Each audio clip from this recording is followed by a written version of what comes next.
Budget pistols are supposed to be the compromise gun, right? The one you buy when you're broke, carry, then trade in when you get serious. Yeah, that's not how this year went. A $300 pistol made me question guns I've been defending for years. I've got guns in the safe that cost twice as much as the pistols here, and some of them flat out embarrass my expensive carry pieces. One of them, the hidden gem at the top of this list, forced me to park a gun I swore I'd never replace. These aren't fantasy prices or catalog warriors. They're street-priced guns you can find under shop lights that survive trash ammo and a couple of stupid drops. Every pistol tonight gets one clear flaw, one strength that shocked me, and one moment it beat something more expensive. If you bail before number 1, you'll walk past the only budget gun that really deserves your money this year. Let's start at the bottom.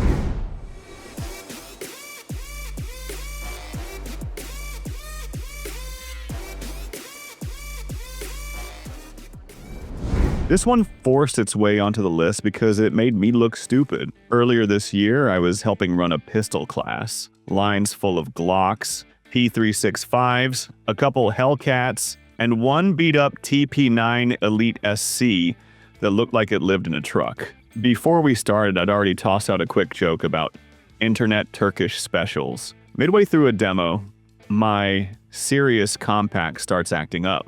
Dead trigger, tap rack, another hiccup. The guy with the Canik just grins, hands me his pistol, and says, "Use one that runs." I'm expecting it to cough so I can roll my eyes and move on. Instead, I burn down the drill clean, faster than my own gun had done earlier. The timer doesn't lie, and the line is watching. Nobody says a word, but I can hear the comments in my head. I've run that Canik hard since then.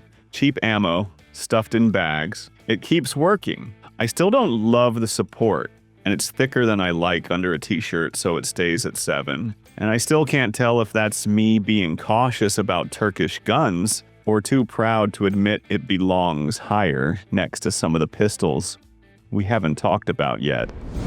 Right after the new year, I'm out near Abilene helping a buddy patch fence. Cold wind, sun dropping, coyotes tuning up, my usual carries buried under coats in the truck. He reaches into the glove box, hands me his Ruger Security 9 compact and says, "That's the cheap one." You ever have someone trust their cheap one more than whatever you brought? That stings when you're supposed to be the gun guy. We're stapling wire when something moves down by the tree line, and everything just tightens. My hands are cold, heart kicks up, and I bring the Ruger up. It's not pretty, but it locks in. And I remember thinking, if this thing fails right now, that's on me for shrugging it off, not on him for buying it.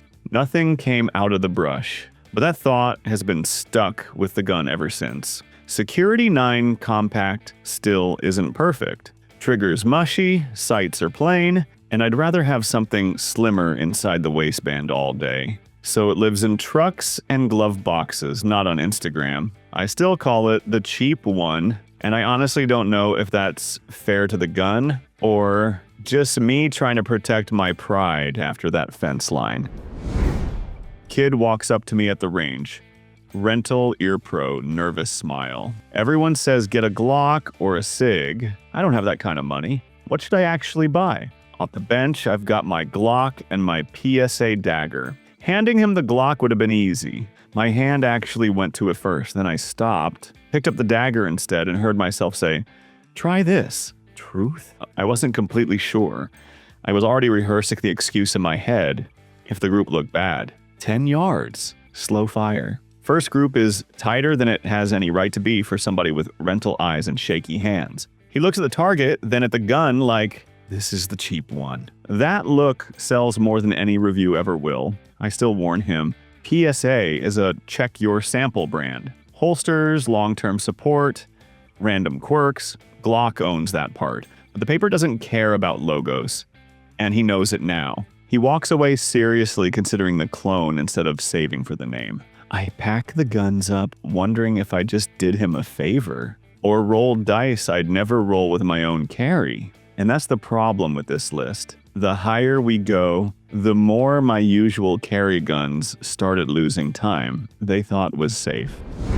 This is the first gun on this list I haven't proven yet, and that bothers me. The 309 MRD just dropped in SHOT Show 2026, and the internet instantly acted like FN just solved budget carry. Hammer-fired, optics-ready, decent capacity, FN logo on the side, and a price that shoves it right into the lane of guns people usually save up for. My comments filled up with, "Cover the 309, is this the budget FN we've been waiting for?" On paper, it looks filthy. Duty gun lineage from the 509, hammer system in a sea of striker guns, plates for a dot in a price bracket, where some brands still pretend red dots are a luxury upgrade.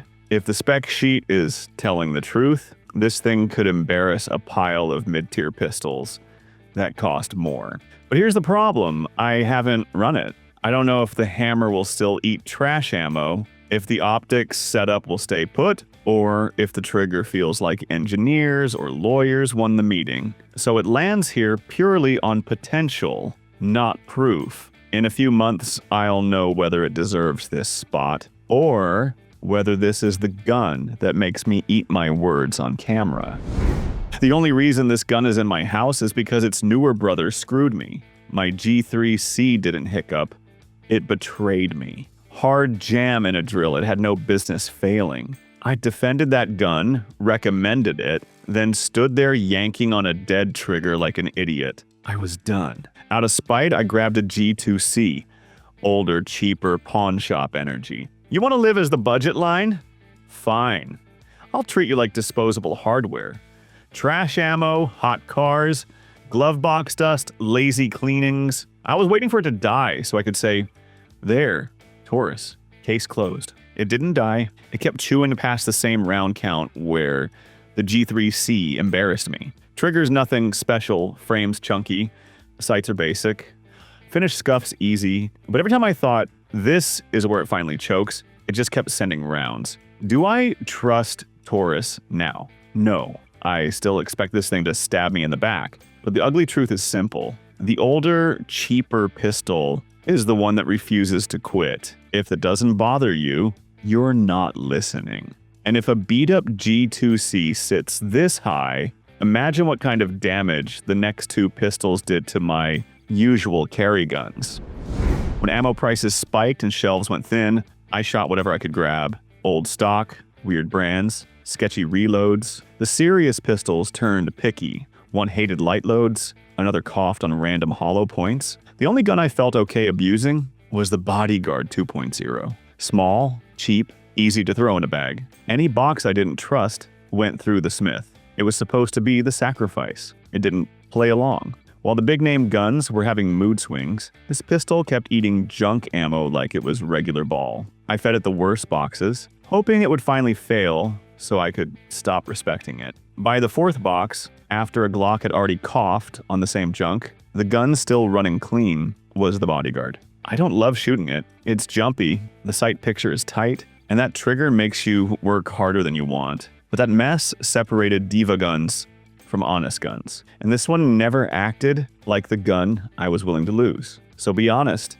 which pistol did you baby while your cheap backup did the dirty work? If this thing is only number 2, wait till you see the budget Ruger that stole its crown. This is the gun I walked past for months. Same shop, same glass case, Glock row, P365 row, Hellcats, shields, and one sad little line of RXMs sitting there like leftovers. Every time I asked about compacts, the guy behind the counter would slide the real guns out first. The Ruger stayed in the back corner, price tag sitting just under the names everybody actually flexes. One day, he finally says, "You keep talking budget guns. Why haven't you shot this yet?" You ever had a shop guy call your bluff like that? So I rented the RXM just to shut everyone up, expecting nothing. Cheap gun, forgotten spot in the case, whatever. Couple mags in, I realized the groups and the control I was getting weren't flukes. It didn't feel fancy. It felt sordid. I caught myself thinking, if I'm already shooting it like this cold, what excuse do I have not to carry it? That's the part that pissed me off. Because quietly, this nobody asks for it. Ruger started stealing real carry days from guns I thought were untouchable. It never tried to be cool, it just stopped giving you reasons to leave it at home. Hidden gem? No. This thing was a blind spot, and now I have to live with the fact that the gun I ignored is the one I actually trust to ride with me when money's tight and pride shuts up. The day this gun earned its keep, it hit the gravel. I was clearing gear at the tailgate, tired, not paying attention. The Kel-Tec P15 slipped, bounced off the bumper, and landed hard on the rocks. When I picked it up, there was a fat scratch running straight across the slide, right through the logo, and I didn't even feel bad. That was the moment it stopped being something to protect and started being something to abuse. From then on, the P15 was the gun that lived where nicer pistols don't. Stuffed in bags, jammed in console holsters, riding in places you'd never park your grail gun. Lightweight, big capacity, ugly new scar, exactly what a bonus pick in a budget list should look like. It's still a Kel-Tec. So no, I'm not pretending it's my do-everything, bet-your-life gun, but it's the one I don't hesitate to actually live with. So here's the question. How many of your serious pistols get babied harder than this scratched-up P15? If the gun you brag about has seen less abuse than my bonus pick, maybe the cheap one isn't the problem. All right, that's the list. A bunch of budget pistols that had no business outrunning guns I paid too much for. If you're still clutching the serious pistol that never had to prove itself, that's on you. Every gun here earned its spot the hard way. Bad ammo, lazy cleaning, rough holsters, and me waiting for them to finally fail. Some never did. That hidden gem at number 1 isn't perfect. The trigger could be cleaner, the finish tougher, and I'm still not sure if I'm underrating it or over-trusting it. But it's the budget gun that keeps walking away, with real carry time more than anything else this year. I'm Steve. Tell me which cheap pistol humbled your collection. And don't get comfortable. We still haven't touched the budget guns I won't carry, even for free.